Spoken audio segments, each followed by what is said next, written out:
My mother died on a Thursday in late February, and the shop reopened on the following Monday because she had asked, in writing, that it not be closed even for a week. The note was in the drawer under the till, folded twice, in the handwriting she used for serious things rather than the looser hand she used for prices and receipts. It said only that the shop should not be shut, that I was to keep regular hours, that the answering machine was to be checked twice daily, and that under no circumstances was I to dial out from the bench phone.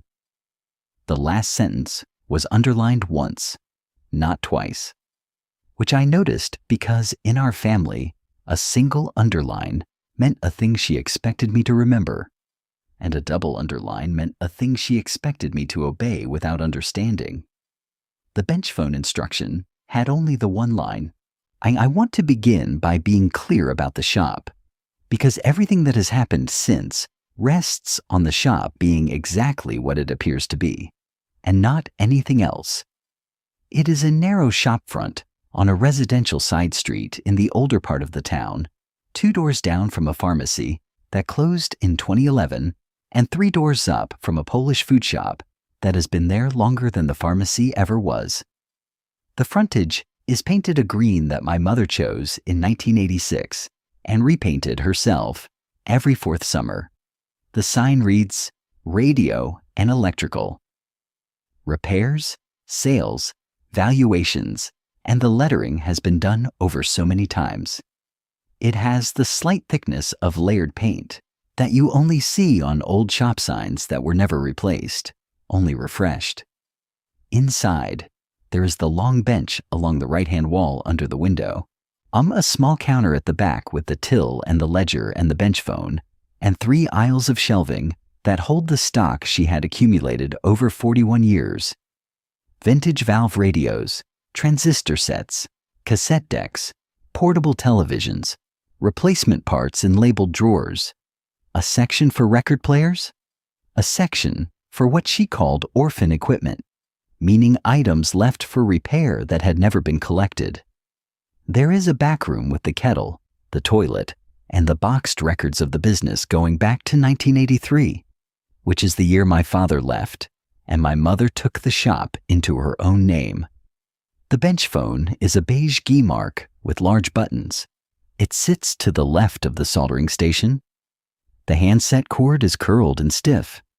The line itself is on the original number my parents took out when they opened, which is a town number with 5 digits, because the local exchange has not been updated past a certain extension since the early 80s for premises that have held the same line continuously.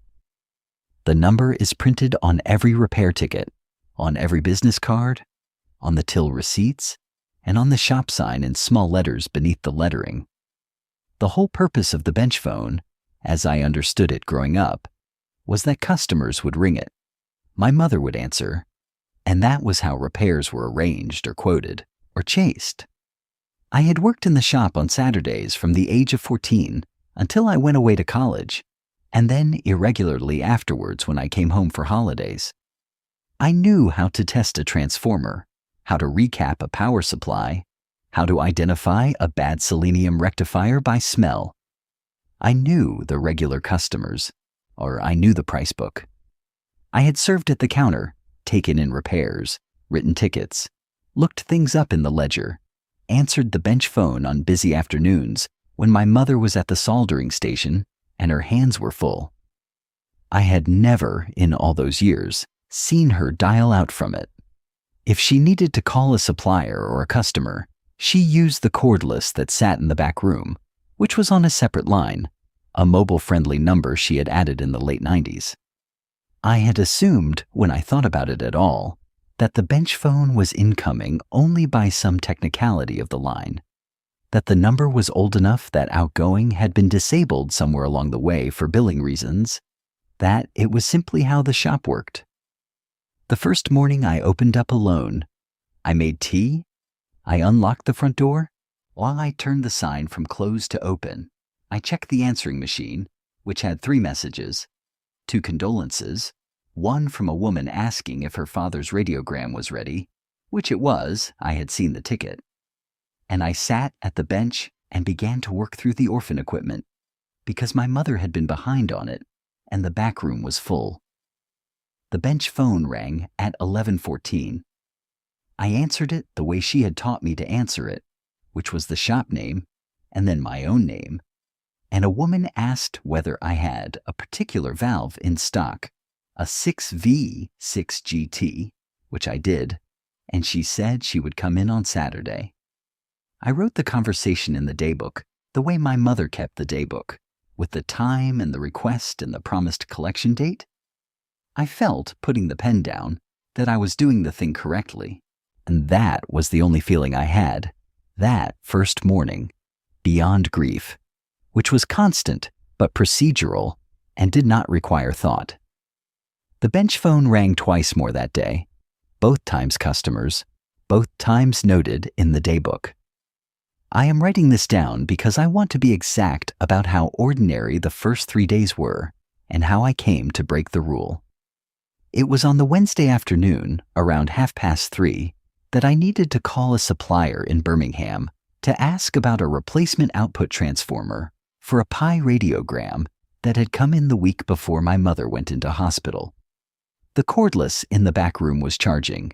The kettle had just boiled. The customer was due to ring back that evening, and I picked up the bench phone without thinking, because it was nearest. I dialed the supplier's number from the supplier card pinned above the bench. The line did not connect to Birmingham. There was a pause, longer than a pause should be, and then a man answered. He answered as if he had picked up a domestic phone. He said hello, and then he said the shop name. Slowly, in the polite tone of someone confirming an address he had been given, he said the shop name correctly. He used my mother's spelling of it, which is the older spelling with the ampersand, and not the word and. I assumed I had misdialed. I told him I was sorry that I had been trying to reach a supplier and that I would let him go. He said it was no trouble at all, and that as he had me on the line, he wondered if he might place an order. His voice was middle-aged, regional, but I could not place where, a calm in a way that made me think he had been a teacher or a clerk. He asked if I had a particular item in stock. I do not want to write down what the item was because I have not been able to make sense of it, and putting it on the page feels like an action, and I am trying, in this account, not to take further actions. I told him I would have to check, and he said he would hold. I went to the relevant drawer. The item was there. It had been there a long time. The label on the drawer was in my mother's handwriting, and the price was in pencil in her hand. I came back to the bench phone, and I told him the item was in stock and gave him the price.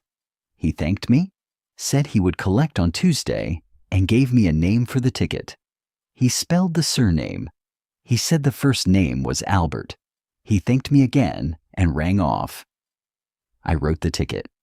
I put it on the spike where the unpaid tickets go, the left-hand spike, and I went back to the bench and finished the work I had been doing on the orphan radiogram. It was only later, when I was closing up, that I went to the ledger to record the order properly, because that is how the shop works. Every ticket gets a ledger entry the same day. My mother was very strict about this. The ledger and the tickets must always agree by close of business. And I opened the ledger to the current page, and the order was already entered. It was in my mother's handwriting. The name was Albert, with the surname I had been given on the phone. The item was the item. The price was the price. The collection date was the Tuesday I had agreed. The entry was dated that day. The Wednesday I had taken the call, and the deposit column showed paid in full, with the small tick she used when a customer paid in advance. I want to be careful here, because the obvious thought is that my mother had taken this order before she went into hospital and had simply not made it to the ticket, and that the man on the phone had been confirming an order he had already placed. That is the explanation I gave myself standing at the counter that evening with the ledger open. It is a reasonable explanation. It explains the entry being in her hand. It does not explain the entry being dated that day, in February. In a year she did not live to see February 24th of. But the date could be a mistake. She had been ill. She had been mixing up dates in her last weeks. The ledger entry could have been written by her in January and dated wrongly. I checked the till for the deposit. The deposit was in the till.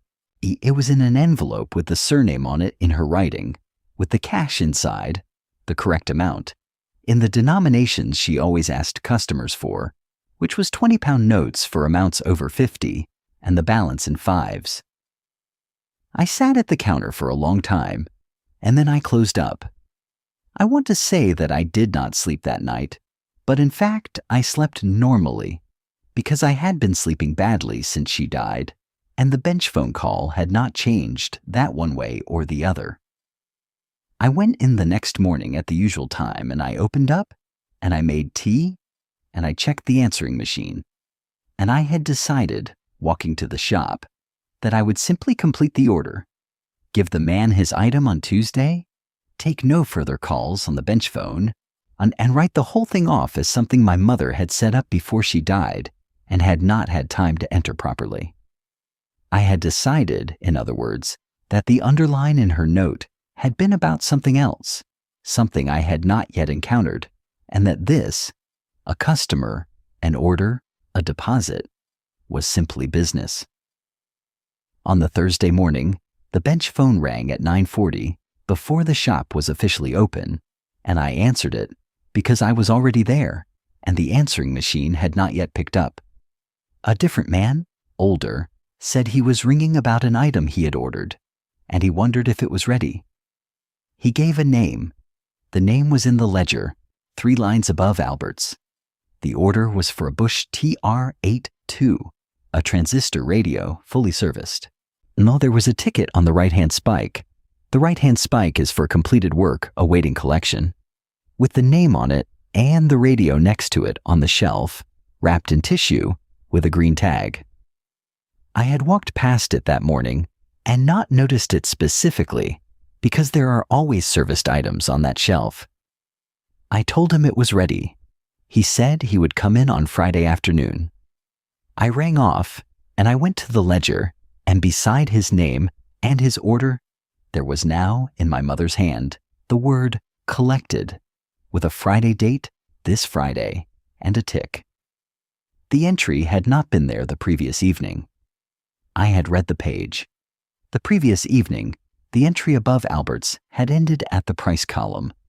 There had been no collected.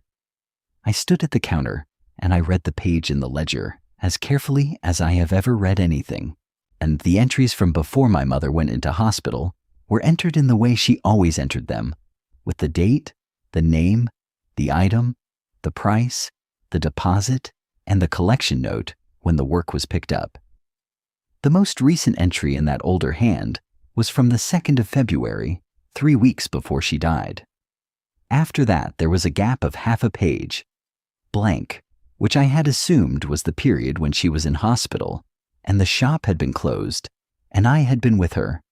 Then, beginning on the Wednesday, the day I had taken the call from Albert, the entries resumed, in her hand, with this week's dates, including the call I had just taken, which appeared at the bottom of the page as I watched, not, I want to be exact, written in front of me. The page did not animate. No pen moved. But in the moment between my reading the previous entry and looking back at the page, the new line was there, in her writing, with the name and the item and the Friday collection date and a tick for the deposit that I had not received in cash, and that, when I went to the till, was sitting in an envelope with his surname on it, in 20-pound notes and fives. I did not phone anyone. I did not lock the shop. I did not even close the ledger.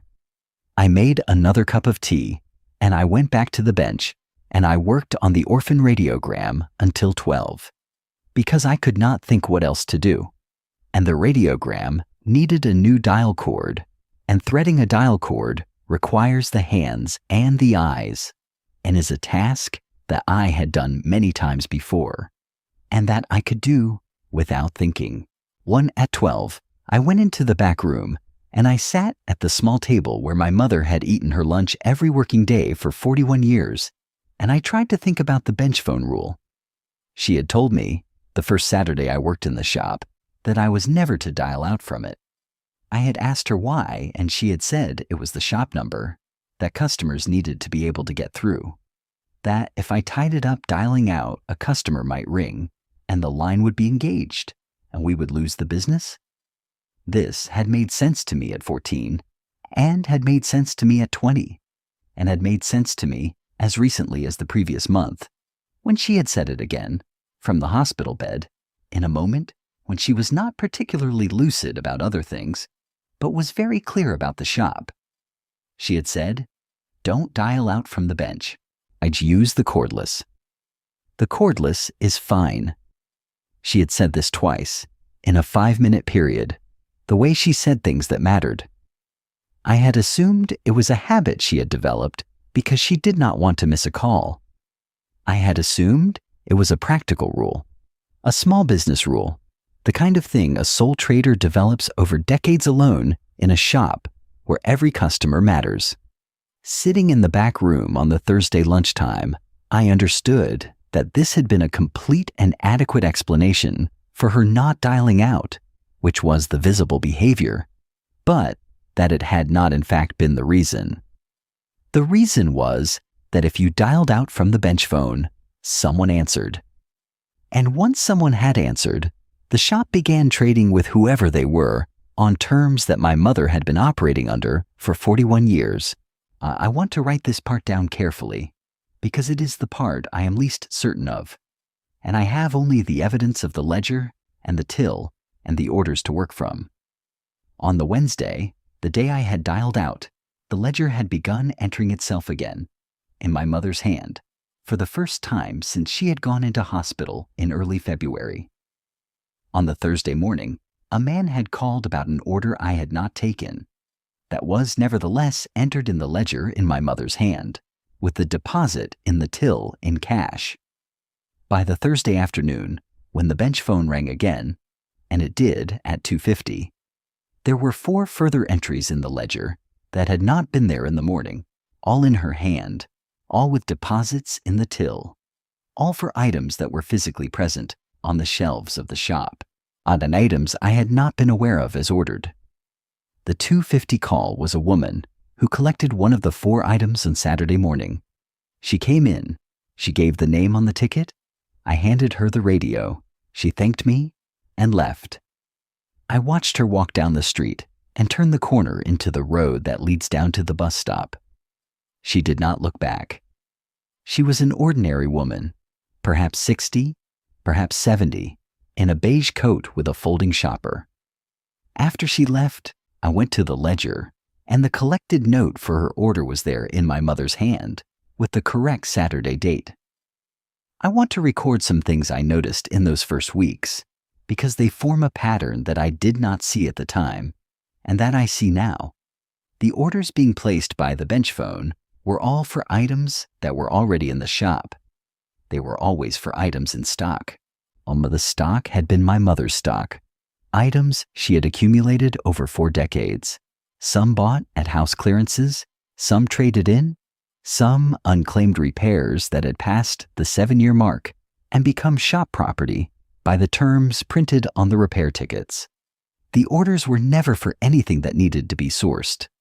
The prices were always exactly the prices my mother had penciled on the items, which were not always the prices I would have charged, because some of the penciled prices were very old and had not been updated for inflation, and some were very specific in a way that suggested she had set them with a particular customer in mind.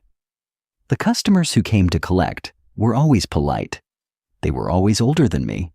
They were almost all alone, although on 3 occasions a customer was brought in by an adult son or daughter who waited by the door and did not approach the counter. The customers had always paid in advance. They always took the item and left. They never browsed. They never asked questions about other stock. They never asked after my mother, which I noticed in the 3rd week, Because everyone else who came into the shop in those weeks, the regular customers, the people from the other shops on the street, the postman, asked after my mother and offered condolences. The ledger customers did not. They came, they collected, they left. I noticed in the second week that the items being ordered through the bench phone were being taken out of the shop in a particular order. The oldest stock was going first. There were valve radios at the back of the top shelf in the second aisle that had been there, to my knowledge, since I was a child, and these were among the first items collected. There was a Roberts portable from 1962 that had a chipped corner that my mother had used as a price reference when I was learning the trade. She would point at it and ask me what I would charge for it. And this went in the second week to a man who I think was about 90, who came in with a younger man who waited at the door. The Roberts went out in tissue paper, and the younger man carried it for him. I noticed in the third week that there was no incoming new stock. The shop was emptying.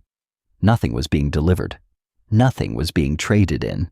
The regular trade, the ordinary repair customers, and the occasional walk-in valuation continued at the front of the shop, on the bench, with the cordless from the back room, and these items came in and went out the normal way and were recorded in the daybook in my hand.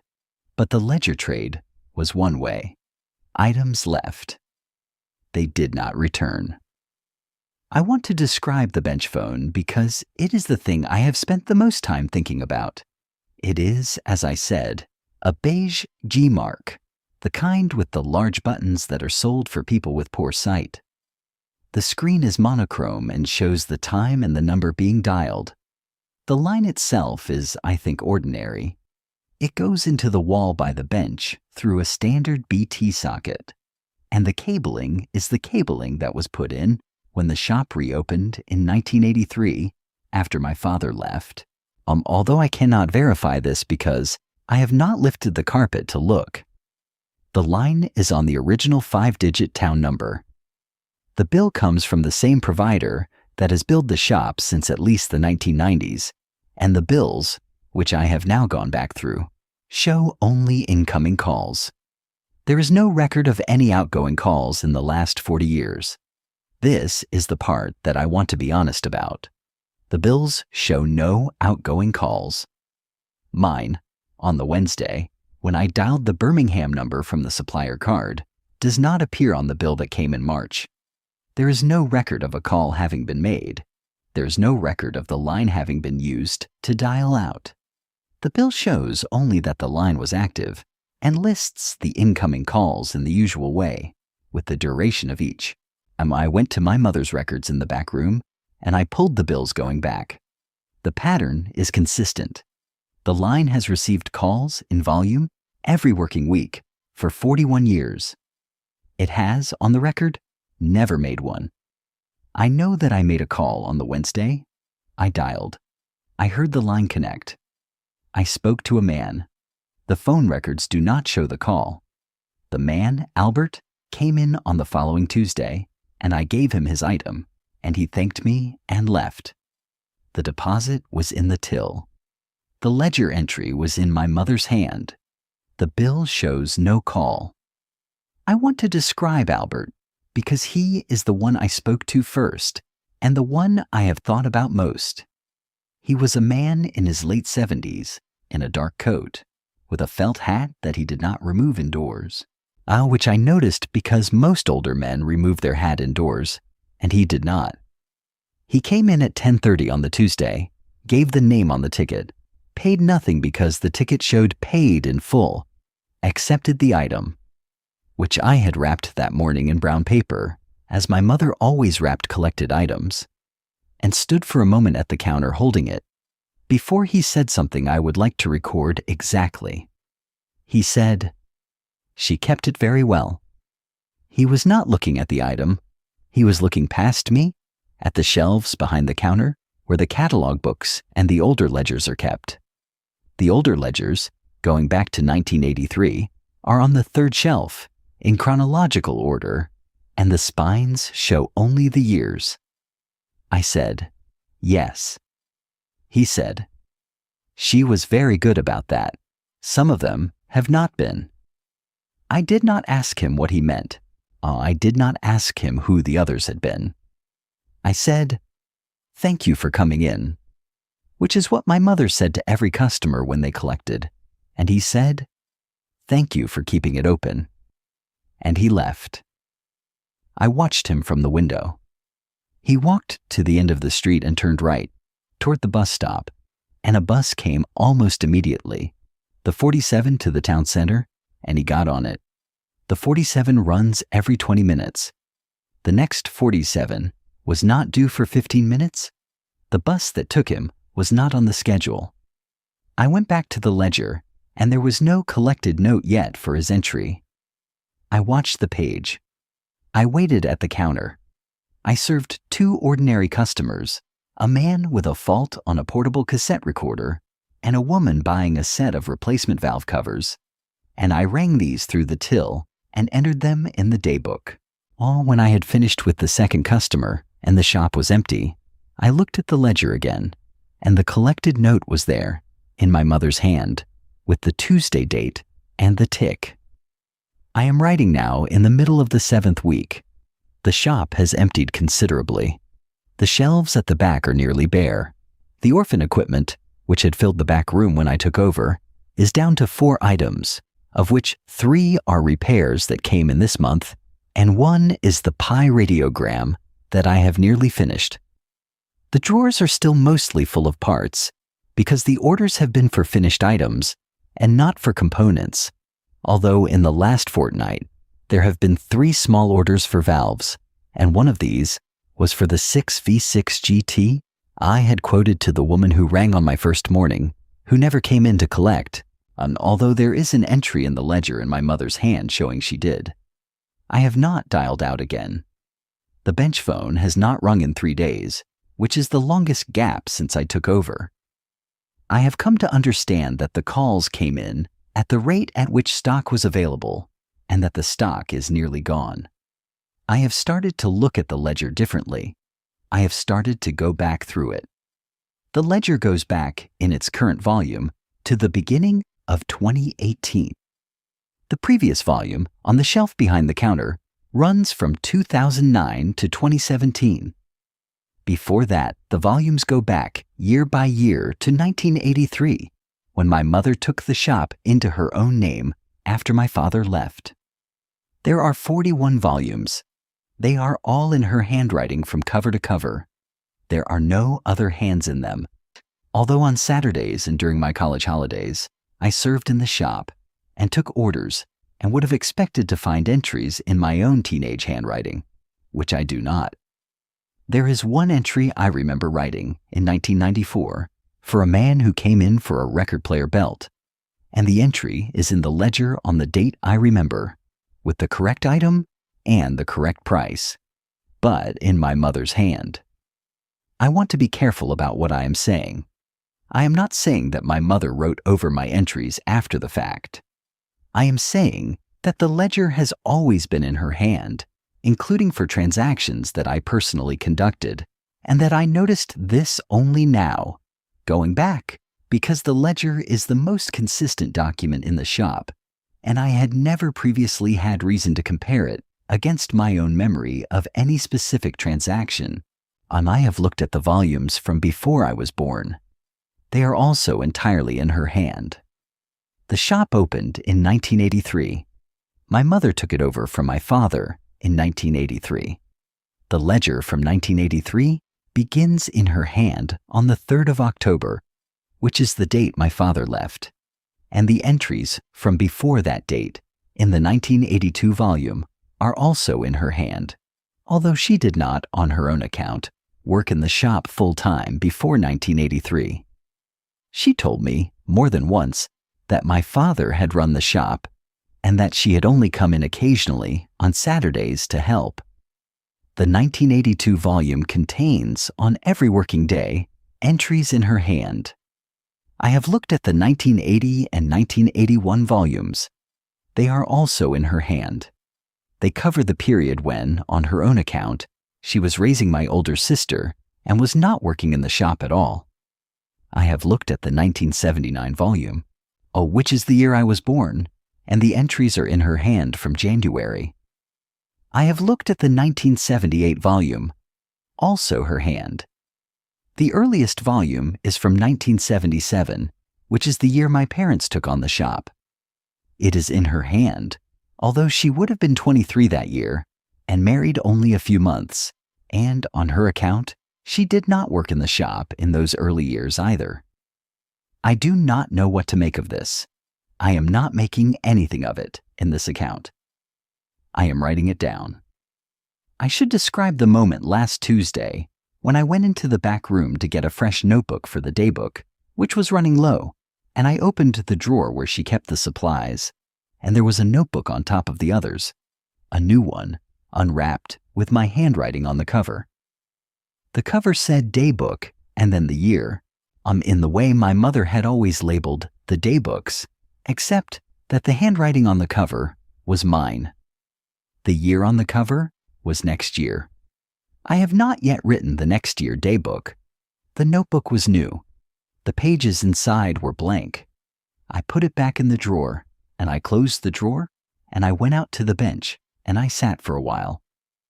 I am writing this account on a Sunday when the shop is closed, on the back of some old order forms in pencil, because I do not want it to be in any of the books. I am writing it because I think I need to write it down once in my own hand, on paper that is not part of the shop's records, so that there is somewhere outside the ledger where what has happened is recorded. I have considered closing the shop. The note from my mother said I was not to close it even for a week. I have read the note many times since I broke the rule on the Wednesday of the first week. The instruction is clear. The note does not say what would happen if I did close the shop. It says only that I am not to. I have considered selling the shop. I have looked into what would be involved. The freehold is in my name now, by the terms of the will. The business is mine. I could put it on the market. I have not done this. I have not, in fact, done anything that would constitute a step toward closing or selling, although I have thought about both. And I notice that on the days when I have thought most clearly about either, the bench phone has rung. Not with new orders. With old customers ringing to chase up items they say they ordered weeks or months ago that have not yet been collected. Items that are not in the ledger, that I have not got in stock, that I have to tell them I cannot find any record of. They are always polite about it. They always say they will ring back. They sometimes do. I noticed about a fortnight ago that the cordless in the back room has stopped working. The handset still lights up. It still has a dial tone. But when I dial out on it, to a supplier or to my sister, the line connects briefly and then drops, and I have to call back from my mobile from the street outside. The bench phone, when I lift it, has a perfectly clear dial tone. I have not dialed out on it. I am not going to. I noticed last Friday that the answering machine, which is connected to the bench phone line, has begun to take messages that I do not remember coming in. They are short. They are always orders. They are always for items in stock. They are always paid for when I check the till. I noticed yesterday that the ledger entry for this Tuesday, for an item to be collected this coming Tuesday, has my own surname in it. The first name is not mine. The first name is my father's. The item is a valve radio, a Murphy A38, which I know is on the shelf in the second aisle because I serviced it 3 weeks ago, although I do not remember being asked to service it, and there is no ticket for the service in the daybook. The deposit is in the till, in an envelope with the surname on it, which is also my surname, in 20-pound notes and fives. My father left in 1983. My mother said all my life that she did not know where he had gone and that he had not been in contact. He would be 81 now, if he is alive. I have no reason to think he is alive, and I've not seen him since I was 4. I have one photograph of him which my mother kept in a drawer in the back room, and which I found when I was sorting through her things, in which he is standing in the shop, behind the counter, holding a Bush TR-82 radio, smiling at the camera. The Bush TR-82 was the radio that was collected in my second week. I do not know what I will do on Tuesday. I have thought about not being in the shop. I have thought about leaving the door locked and the sign turned to closed and going somewhere for the day. I have thought about being in the shop and not handing over the radio. I have thought about being in the shop and handing it over and seeing who collects. I notice that when I think about not being in the shop on Tuesday, I cannot picture where I would be instead. I have tried to picture myself at my sister's house, which is 2 hours away, or at a hotel, or on a train, or in a cafe in another town. The pictures will not form. What forms, when I try, is the inside of the shop on Tuesday at 10:30, with the bell going as someone comes in. I notice that I have begun to wrap the Murphy A38 in brown paper, although I have not made a conscious decision to do this. It is on the counter beside me as I write. I wrapped it this morning before I sat down with the order forms. I do not remember choosing to wrap it. I remember reaching for the paper and the string in the way I have reached for them 7 times in the last 6 weeks, and the wrapping was done before I had thought about it. I notice that the bench phone has not rung in 4 days now. I notice that I have begun to listen for it, not in fear, but in the way you listen for a kettle or for a child in another room, the way you keep half an ear open for something that you expect to need to attend to. I want to write down one more thing, and then I will stop because the light is going, and I do not want to turn the shop lights on for this. This morning when I came in, I checked the answering machine, as my mother's note instructed me to do.